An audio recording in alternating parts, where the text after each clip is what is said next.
Hello, and welcome to another episode of Scavenger Life. This is episode number 302 at scavengerlife.com. Welcome to all the trash elves who've joined us. Trash Elf Radio. Today. Yes. I do want to make, because this is a factual show, this is like a hard a news program that's full of truth. Yeah. Last week we titled our podcast our best week ever. Yes, you were not happy with that. It wasn't actually our best week. It was a really good week. But it wasn't the best week. You know whose job it is to come up with the titles? Whose? Yours. Well, and you know who didn't come up with the title before I published it? You. So I made one up. Anyway, I just wanted to, in case anyone cares. It was a good week, though. We have had good, strong sales since Christmas. Mm-hmm. So that means end of December, January, February, and now we're getting into the end of March, and it's continuing. Yeah, it's good. It's nice. When it's over 3 months of just good sales like that, it starts to feel normal. Yeah. And then I think this is what happens to a lot of people, us included sometimes. It's like, oh, so this is just the way eBay should be. I'm making X amount of dollars. Things are selling all the time. Yeah. And then the summer comes. And it's going to be slow. Yeah. And then the first instinct is to be like, what happened? What am I doing wrong? What did eBay do something to me? Yeah. I don't know. I think like people have said, people are getting out of a winter slump. They're buying stuff for their holidays, for spring break. They're buying, clothes for their spring and summer wear. Yeah.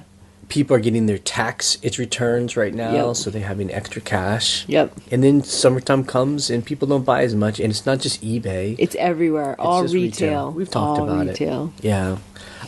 So the good news is so we had a pretty big federal tax bill this year. Yes.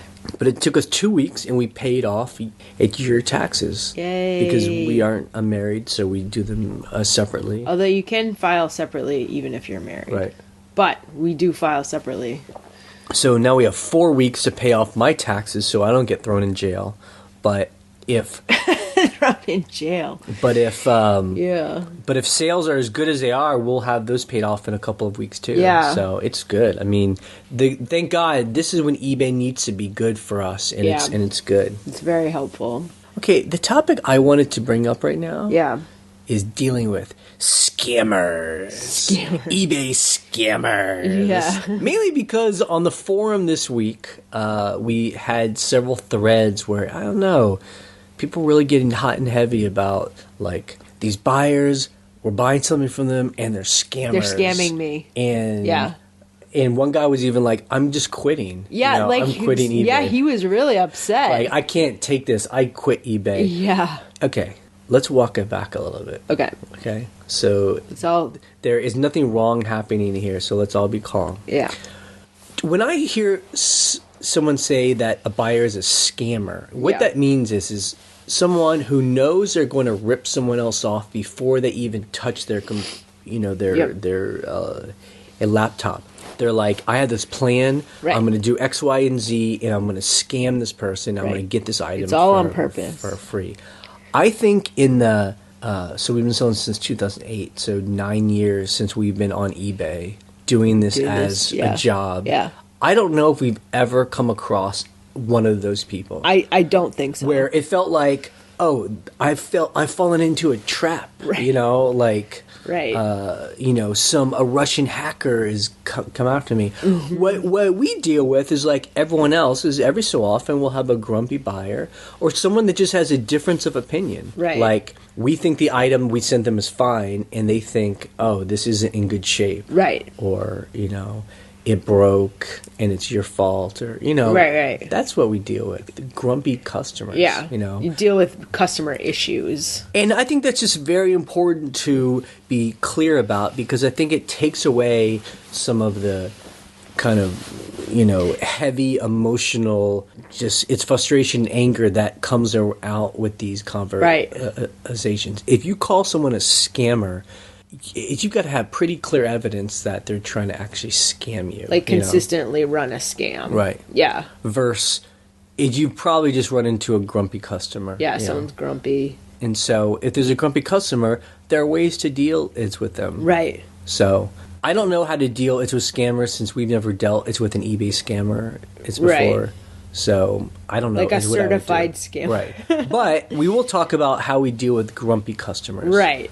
And also just to give people perspective as well, our return rate's between 2 and 3%. Sure. And you can actually find that out on your eBay seller dashboard. Yeah. It'll tell you somewhere. I think it's performance or something like that. Yeah, something like that. So if you think about it, 2 or 3 items out of every 100 we send get sent back.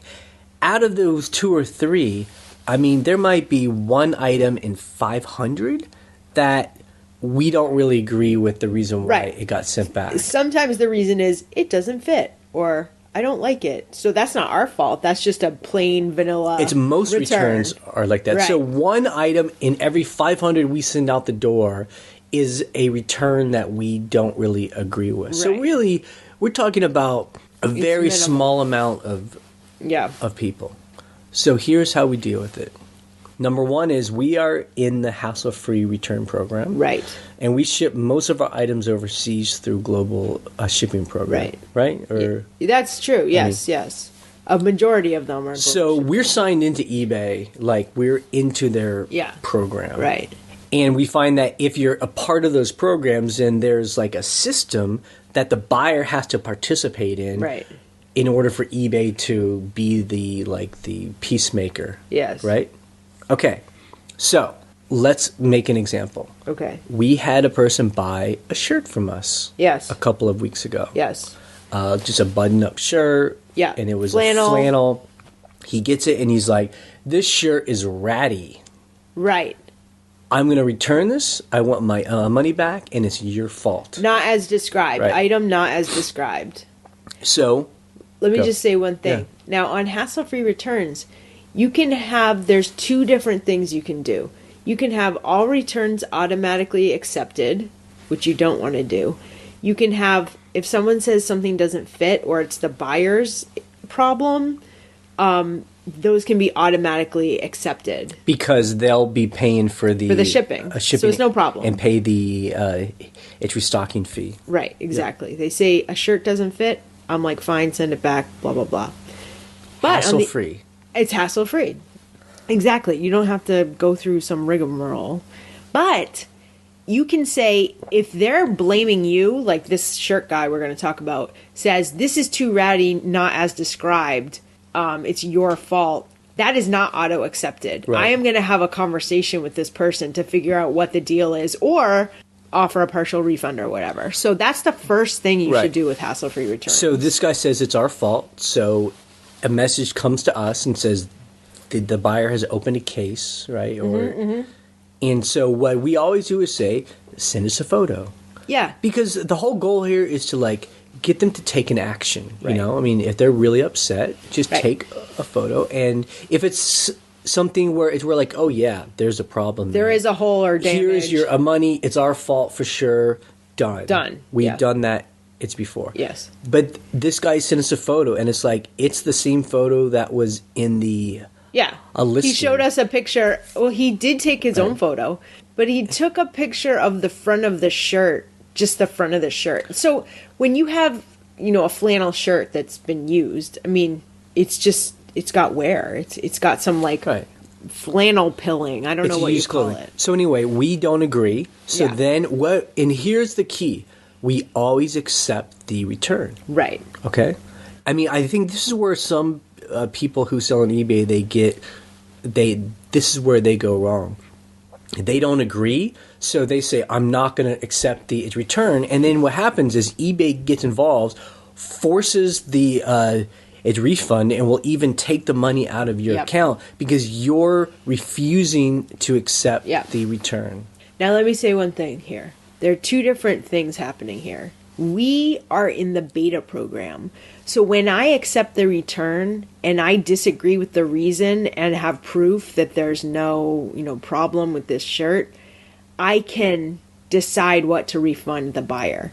If you're not in the beta program, you can call eBay once you get it back and try to work it out. Right. I'm hoping that very soon eBay will implement this beta program where you can say, I disagree with the buyer's return reason for everyone because it's super helpful. Right. But my point is, Yeah. at this juncture, the person wants to return it. We've asked them for a photo. We still don't agree, but we accept the return. Yeah, accept it. And the reason why this is important is then the buyer has to actually mail it back to you.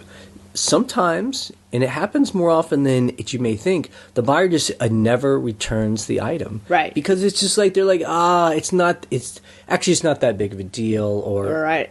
I'll or just whatever. keep it. I'm just keeping it. And so that solves the problem right there. Right. So it's after 5 business days. If they have not printed a return label, you just call eBay and have them close it. That's the first thing. And the other reason why we do this is that if we have any concern that the buyer is trying to like fish for a partial refund, like it's not really trying to scam us, just being kind of cheap. Yeah. The reason why we accept the return is the person doesn't get to keep the item, you know? Right. Right. It's like, all right, if it's really as bad as you say it is, then just mail it back to me. And sometimes people are like, well, I actually want to keep the item. I was just trying to get you to give me some as money. That happened to us the other day with an item. Yeah. Right. And so that's why accepting the return is really important. And like as Ryan said, then once we get the return back, we can open up the item. And that gives us the ability to actually look at it in person. And sometimes we're like, oh, yeah, there is a problem here. You know? Yeah, yeah. And then we can give the person back it's money, and we've learned why there's a problem.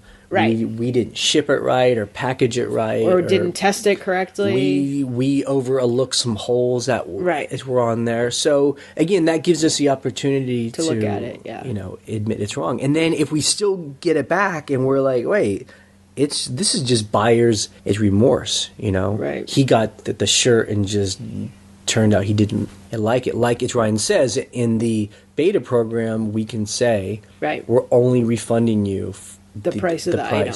And I'm not paying for the original shipping or the return shipping. And most buyers never respond to that. They're just glad that they sent it back to you and they say they got a refund and they're happy. Right. But if you aren't part of the beta program, then at that point you can call eBay and say, I got it back. Yeah. I don't agree. Mm-hmm. And then, push it through that. Right. And hopefully that will help you. And, the worst that happens, and it happens to us every couple months, 4 or 5 months. Yeah.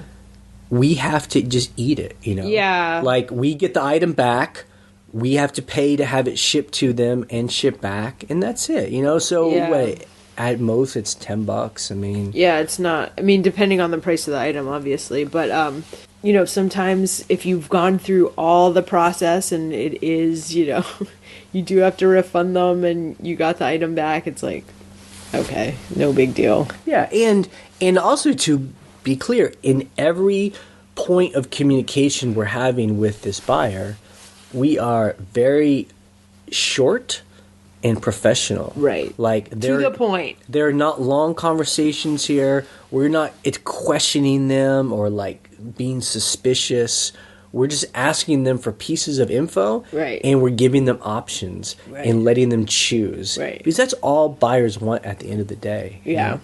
These are your choices, 1 and 2. Right. And so the reason why we explained all that is that, we've been giving the buyer, this grumpy buyer who had this shirt, all these choices. Right. And very often buyers just kind of like stall out. Like their anger kind of like fizzles out and suddenly they just don't return it or, and so that's why it's so good to walk them through this. Yeah, the process. It's process. Yeah, exactly. But it's this buyer, he sent it back and we used a beta program. We gave him a refund for the item that he paid for, but we did not return his the shipping costs, and we haven't heard from him again. And so I just relisted the item. So he got what he wanted, we got what we wanted, and that's it. Yep, that's all he can do. Yeah. I mean, I think we've always done it this way. I think even in the early days, we didn't do that thing that I hear some people do where they're just like, I'm not accepting its return. No way. Well, like we always say, eBay's going to make you either take the return or give the money back and they keep it.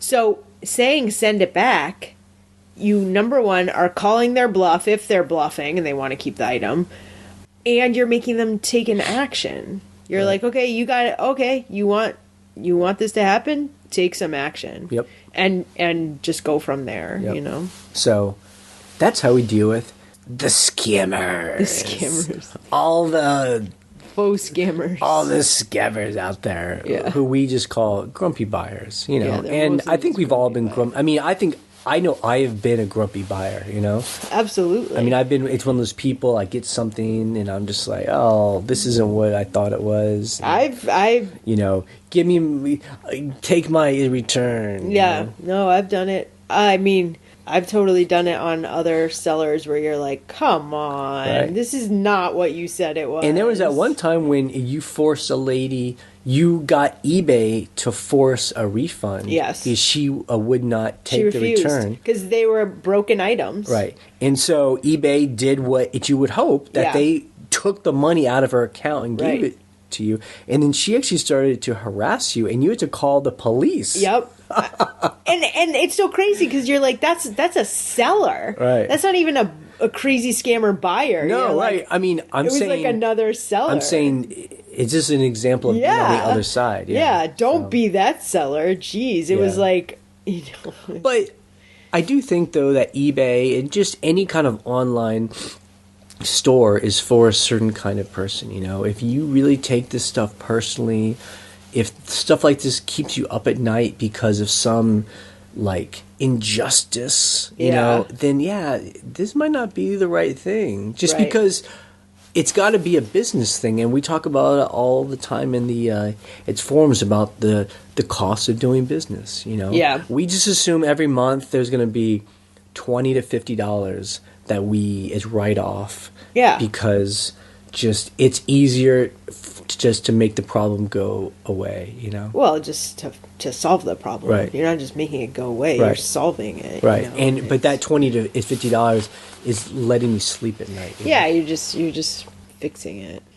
Okay, let's talk about our eBay week. Okay, so I have been listing on our second store a bunch just because we just have. Why not? Why not? We have another store. And we came across an issue where it was giving me selling limits, which was odd. So I called them, and it wasn't on item numbers. It was based on how much my full inventory was worth. You know, obviously you're not going to sell all that at your, asking price. There is best offer.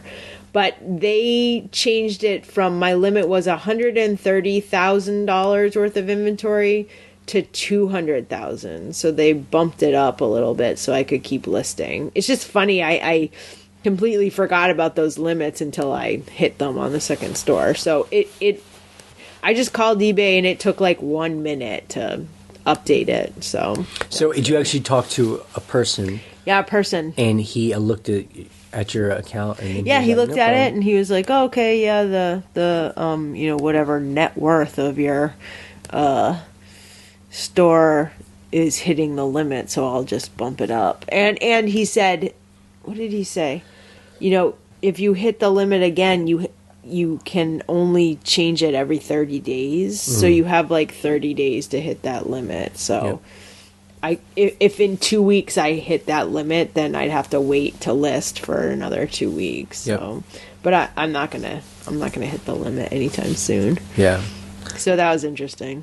I mean, I think we even have a limit on our main store. It's just so big that we don't ever come close. Yeah, you to don't. touching it, Yeah, you know? it's not even close. So this past week we were catching up because the week Yeah. before, your sister was here. We were like hanging out with her. Yeah. And, like not working. hiking and cooking and just talking to her. And Yeah. but our helper was like working the whole time. Yeah. Which was great. And so she had done all this work that we had to kind of catch up on. Yeah. And it was good. It was, I mean, I caught up with her over the week. No, you know what? Monday and Tuesday, she couldn't work those days. So I just, it was a snow day. It was like snowing. yeah, it was snowy on Tuesday. So I just like sat on my laptop with like the fire going and just like listed all the stuff that she had been It was great. doing. Yeah. So I caught up with her, which was good. Yeah.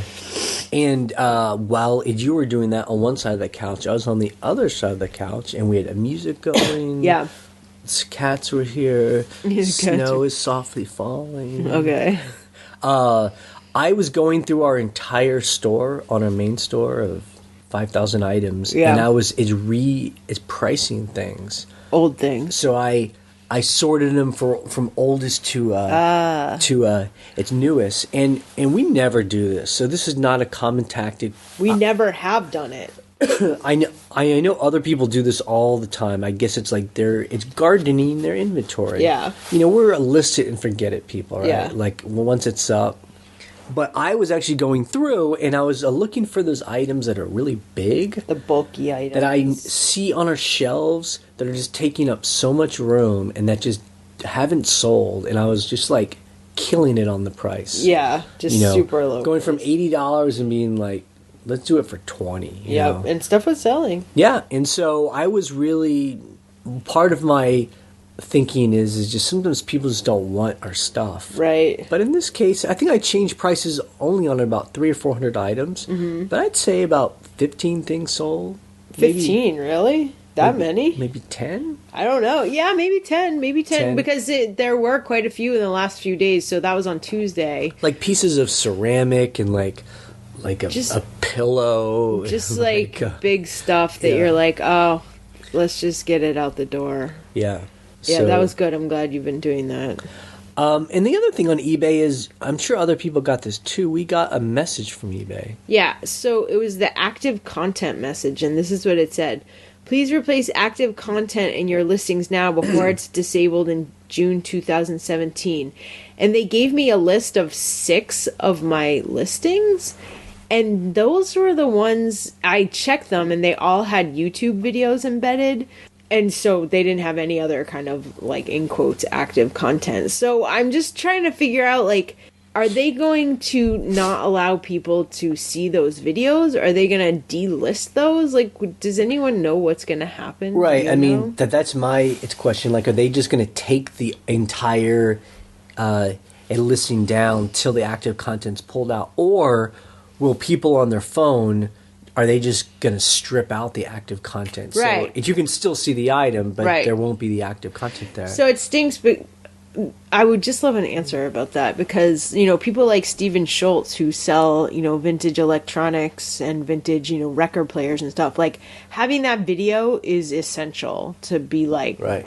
This works, it works great. And on those 6 items where we have a video, yeah, it's like it's an item that has a moving part, right, like a sewing machine, yeah, or like an audio thing, right? Something where and it's worth a lot, right? So if it's over $100 or so, it's worth. You want to putting a show video. people, look, this works. This is how it works. This is the proof. So so we would love to know if anyone has heard of exactly how that's going to happen. Yeah. So maybe we could still have videos on there, just people on the phone won't be able to see it, I think eBay does need to solve that problem because it is important to be able to embed videos for items like that.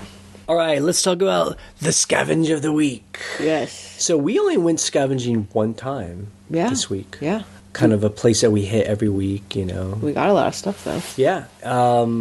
So what I got was a fabric print. Yeah, so it's like a vintage 70s fabric print on a frame, like stretched on a wooden frame. You guys have totally seen these. I love these. I always get them. I even have a bunch in my house too, and at the farmhouse. And it's called, how do you say it?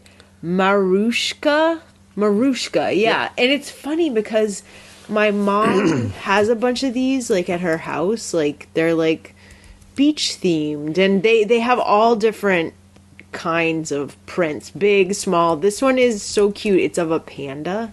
And it's probably, like, 12 by 6 or something. It's a really cute one. And they sell for good money. And it's vintage. And I don't know if this is where it was made, but it says it's that company's name in Grand Haven. It's Michigan.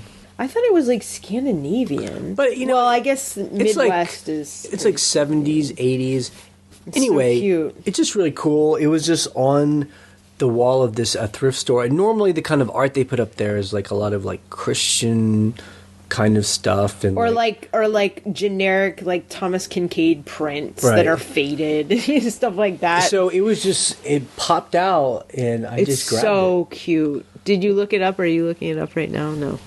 Okay. What was my scavenger of the week? So you found that. What did I find? Did I find anything?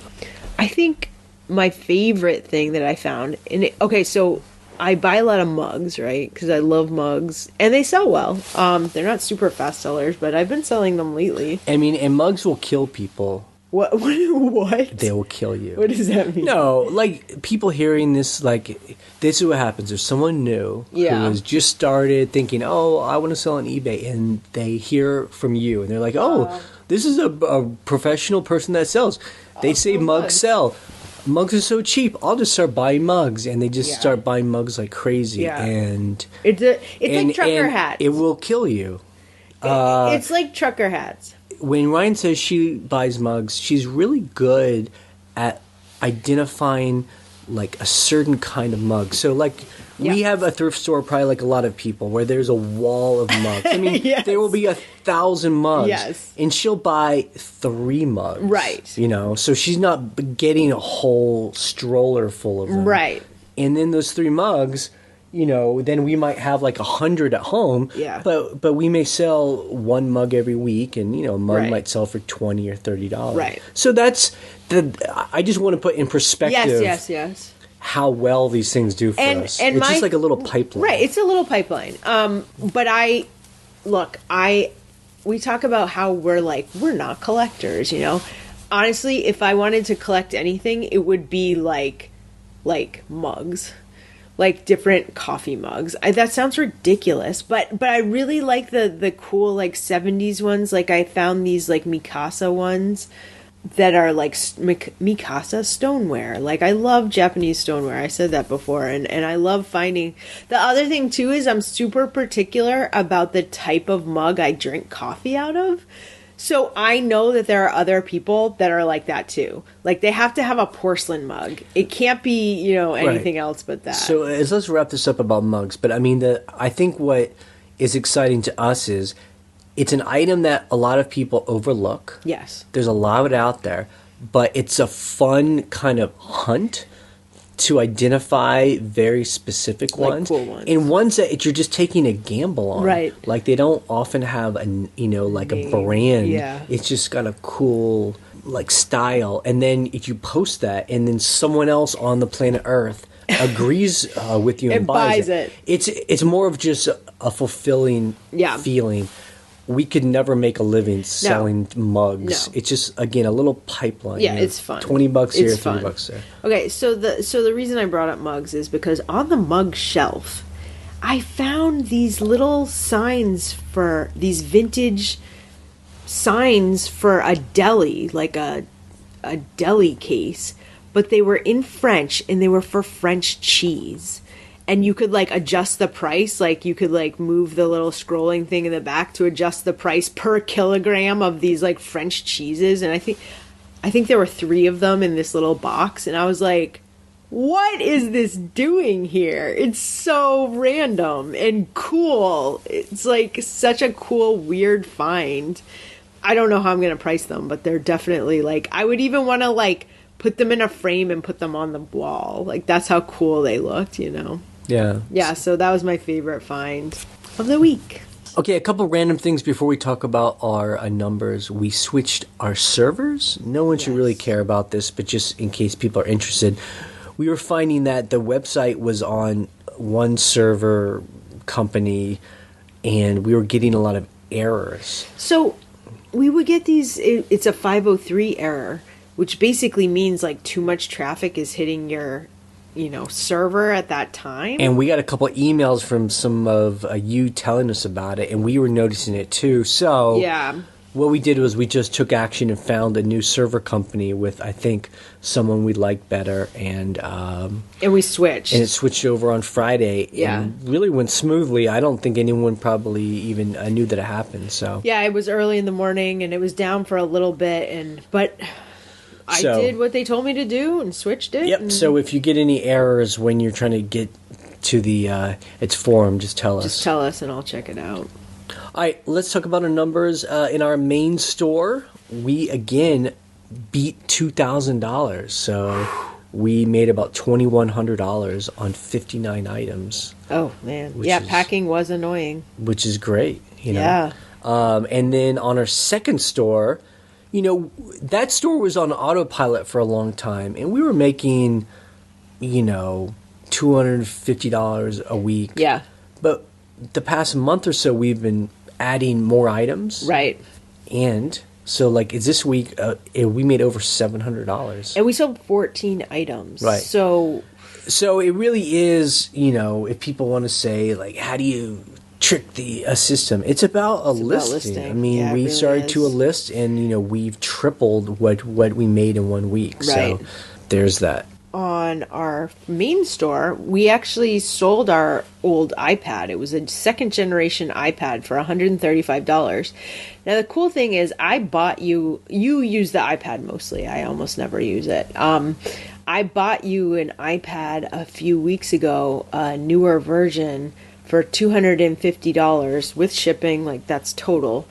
And so I sold that old one for $135, so that helped me pay for that. So basically, and that's the best kind of gift is when it's like that, Ryan. I love to hear that. You know? It's a scavenger gift That you spent as a little as possible. So really that cost us about $115, that a new iPad, you know, for me. Yeah, it was great. It's great. And that's what we always do with our used electronics. As soon as we stop using a piece of electronics, we sell it. Because it's important to do that, because the longer you hold on to it, the less it's going to be worse. Or you got to hold on to it for a really long time. And then it's retro, for it to become like a retro item. But, so that was good. I was so psyched that sold. I mean, it's like we have friends who will go to their house and in their drawers, in their junk drawers, which we all have junk drawers, there will be like iPhones or like electronics. Yeah, like laptops. Right, like, oh, it doesn't work anymore. Just throw it in the junk drawer. I'm like, why don't you sell this thing? Or it does work, and it's just slow, so just throw it in. So we've always sold our old electronics to fund our new electronics. Yeah, so that was a nice sale.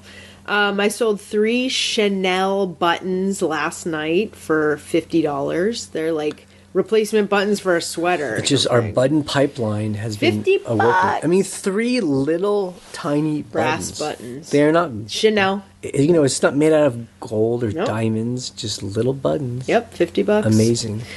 We sold a vintage doorknob, an antique doorknob from a farmhouse, or it looked like it came from a farmhouse. I think it did, and it was copper. It was copper color, so it was beautiful. We sold that for $40, and it was just the handle. I mean, it wasn't even. It was the 2 knobs with the spindle. Right. You know, it wasn't even like any other hardware parts. But if you're and we're like this, if you're like, this is the one I want, you'll pay for it. I wanted us to talk about this because I think that's really important to know is copper is in. Copper is in. Like if you look in design magazines and in catalogs, like everyone's all about copper. Copper pans and copper pots. Yeah. Copper planters. Whatever. So if you see anything that's real, especially the real copper that has that kind of nice haze to it. The patina. It's not the real bright kind of fake coppery stuff, but the real real copper. I sold so well. Speaking of copper, I sold also like a copper little planter. It was like a little dish planter thing. I forget how much I sold it for. It was like $20. But again, another copper item. And I know why, because copper has that real a warm kind of look. Yeah, it's a great color. Yep. And then the last thing we'll just mention, I mean, because we sold a bunch of stuff. We sold in our main store almost 60 items. Is that true? 60 items? Is that a lot? It sounds like a lot to me. It is a lot. I mean, and it was all over the place. A lot of clothes and shoes. So but I did want to talk about one last thing, and that is we sold a pair of cycling shoes. Yeah, like brand new. Kind of fancy shoes, and they got things on the bottom to lock you into the bike. Yeah. I saw these at a Goodwill or a Salvation Army in New York. Right. During the winter time. Right. When we were and that was when we were doing our New Year's resolution where we were going to pay more for better quality stuff. Yeah. So they had these brand new pair of shoes for $20, and I paid that. Yeah, you bought them. I never paid $20 for a pair of shoes. No way. But I looked it up, and brand new ones sell for like $120. Yeah. We put them up. Someone gave us an offer of $85, and I was like, I'll just take it. Yeah. So sell them quick. that's kind of it took 3 months, 2.5 months. Yeah. Paid 20, got 85. We made $60. That's not bad. Yeah. I mean, that's a good sale.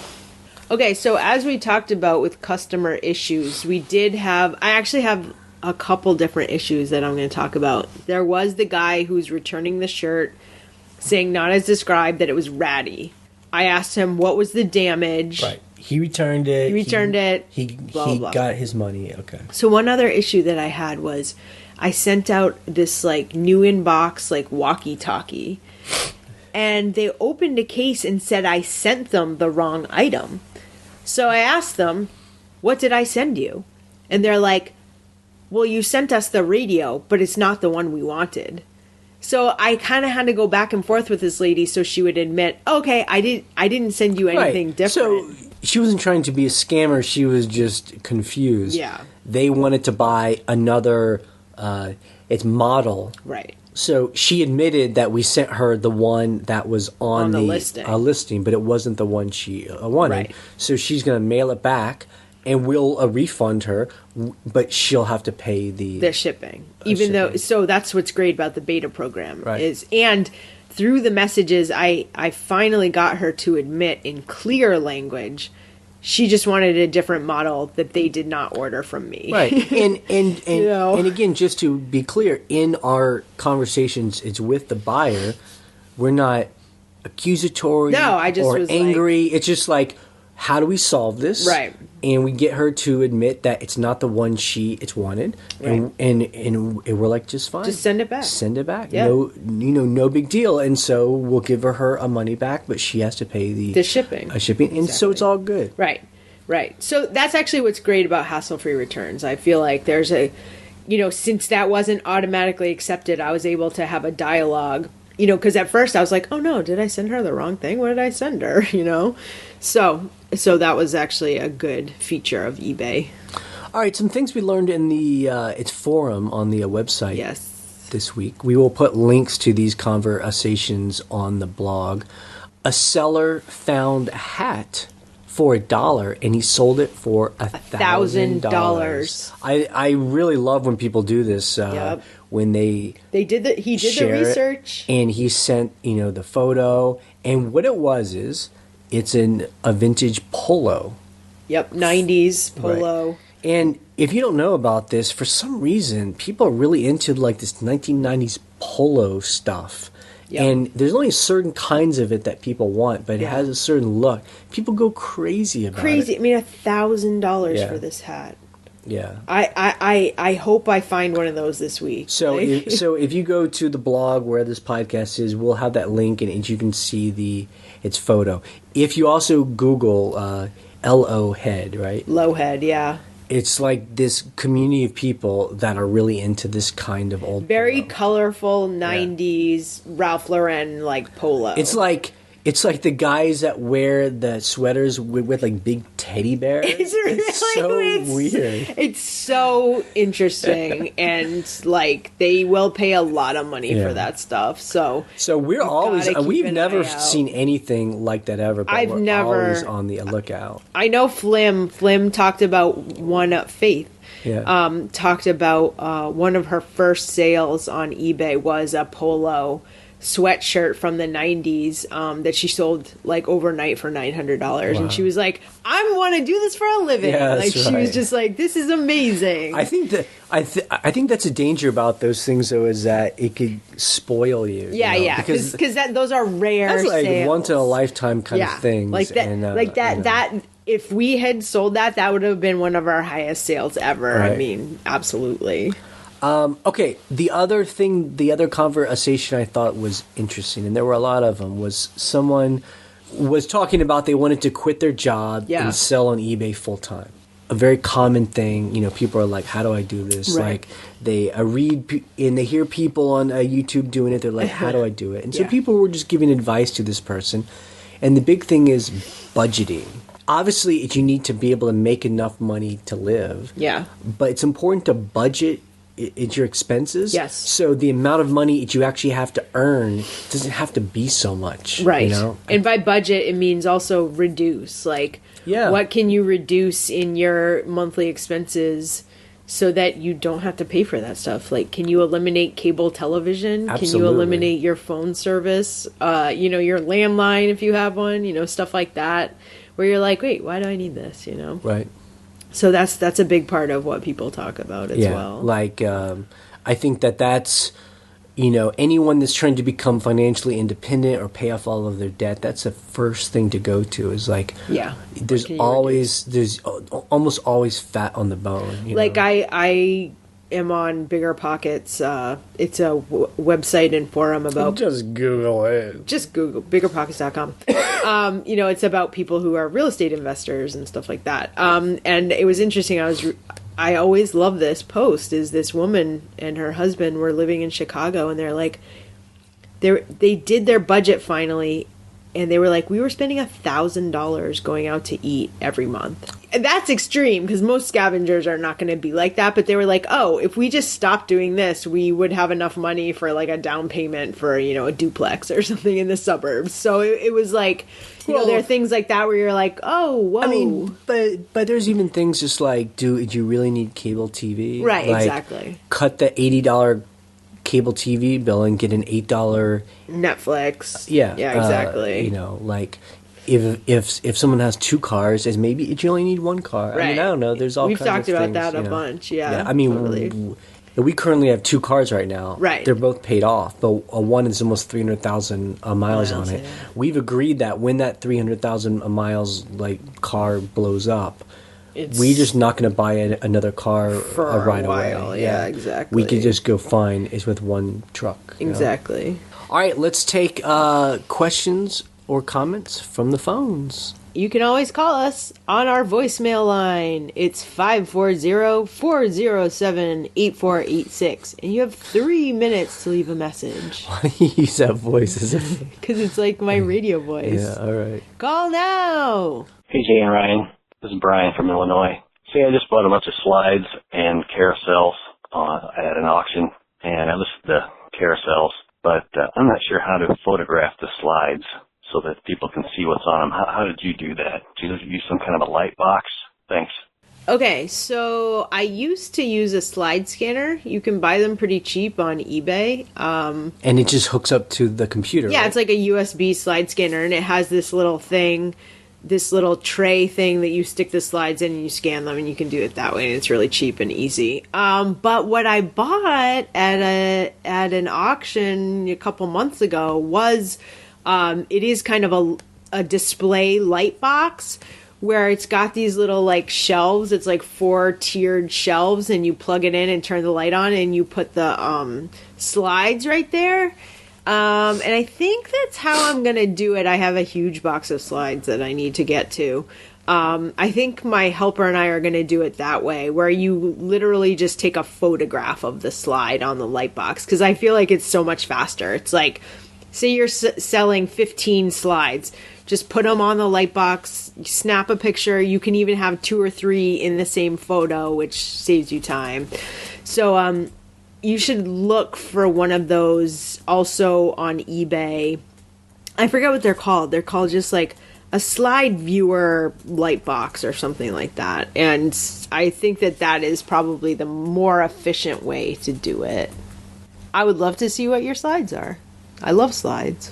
Yeah, and what we've always said was, and we are definitely not experts by any means, that it seems just like kind of like vacation pictures of mountains and trees. We kind of sell all those in groups. Yeah, big lots. But then if you go through and there are very specific slides, you can sell those by themselves. And normally that's of people or of like buildings that don't exist anymore. Or Disneyland or Disney World. Right. People are super into that kind of those. stuff. You have to research a little bit more. Yeah.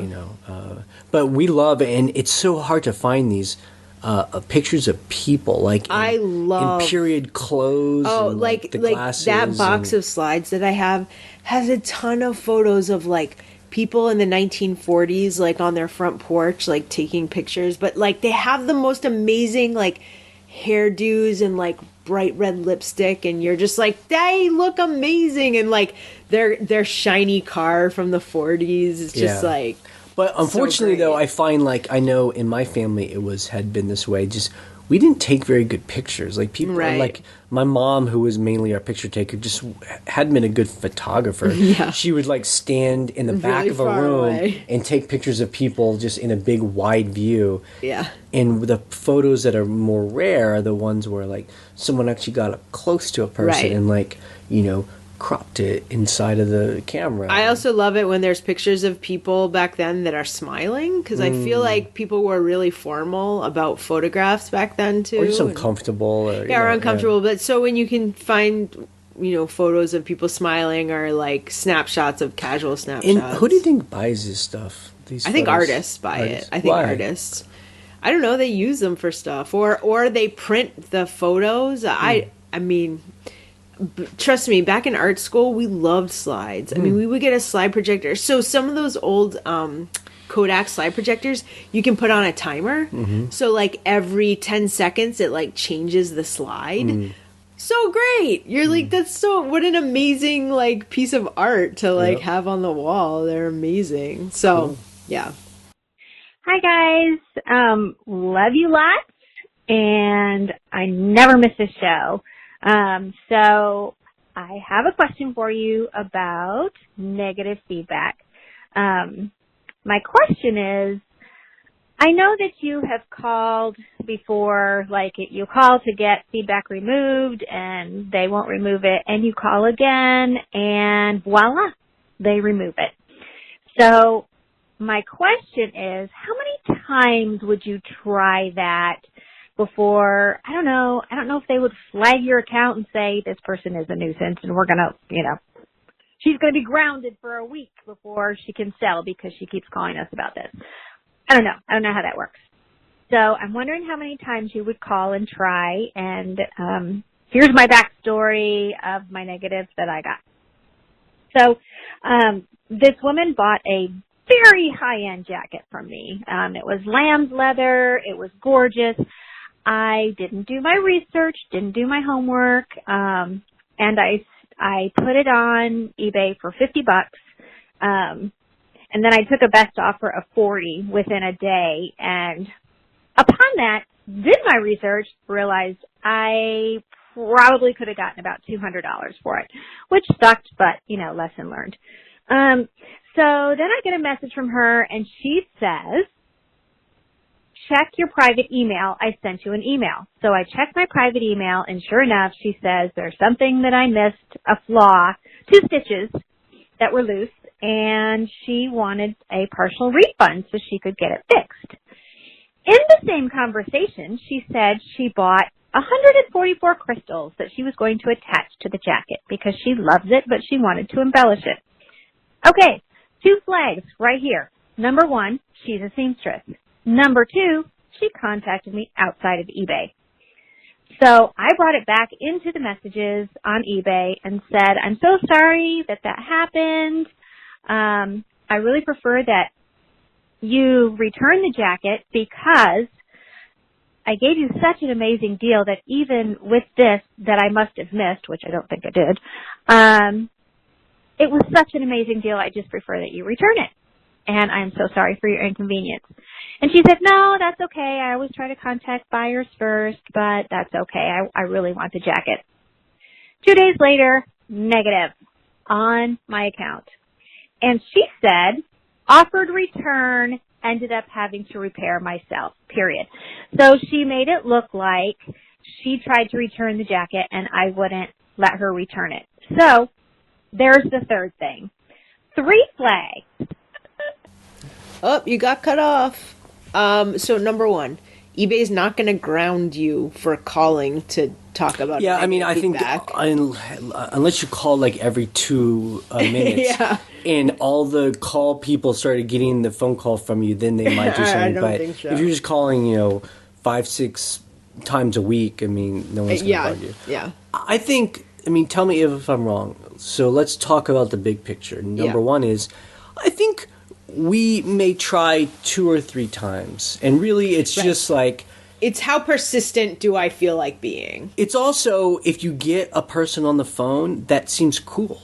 Yeah. Like, oh, reasonable. This person seems helpful. I'm going to try to get that edge removed, Right. But then also, it can just get to the point where we just realize, like, our argument isn't very good. Like, we have an argument. It's not that great of an argument. It's just not worth it. Right. So let's just eat it. Right. So the other thing about this return, I do not, it's good that you brought the message back into eBay, but I do not reply to people's emails through eBay. Right. If they want to say something through eBay, the weird thing is that she messaged you through eBay to go check your email. Why didn't she just message you through eBay? That's weird. What we would have done is ignored her. Through email, if someone sends us a message through email, it's as if they didn't even send it to us. Like, we do not respond to that. So we wait till they say something in eBay. And so, period, right. So if they don't have the understanding that they need to talk about eBay on eBay, then we don't even converse with them. Right. That is just not happening. But I think you did the right thing. I mean, this person obviously wanted to keep it. It's fishing for a partial refund. I didn't think you needed to give her one either. She chose to give you a negative. Just keep, when you call eBay for other things, if you get someone cool, try and get it taken off. But sometimes you just got to eat it. Yeah, I mean, we've never had perfect feedback. Like, we just can't. Like, other people, they say, oh, I've always had 100% feedback. Good for them. I mean, that's great. Yeah, I don't know. For some reason, we're always like, 99.8. 90, it's just... I've got that one negative. It takes 12 months for it to fall off, and it seems like right when the 12-month mark is about to fall off, we get another one. But it's just like, we said, grumpy buyers, like... I had a negative feedback for a 5-inch pot top just because the person was like, this is more worn than I want. And I gave her an immediate refund and I was like, no problem, whatever. She still left me a negative. I'm like, what else am I supposed to do here? And I think buyers, I know me on eBay, I mean, it doesn't stop me from buying from a person because they have 99.6. Yeah, not at all. I mean, if they had like 60%. I mean, I think eBay actually kicks you off once you're under like 97%. Yeah, or something like that. So. Anyway, it's what it is. Sometimes it's as a Zen thing. Like, can you just accept the situation? The other issue too is like, what you can do when someone's fishing for a partial refund is don't say, hey, you got a great deal on this. That's irrelevant. It doesn't matter what they paid for it because you accepted that offer. You just say return it. I'm so sorry you don't like the jacket and it's damaged. Please return it. That's it.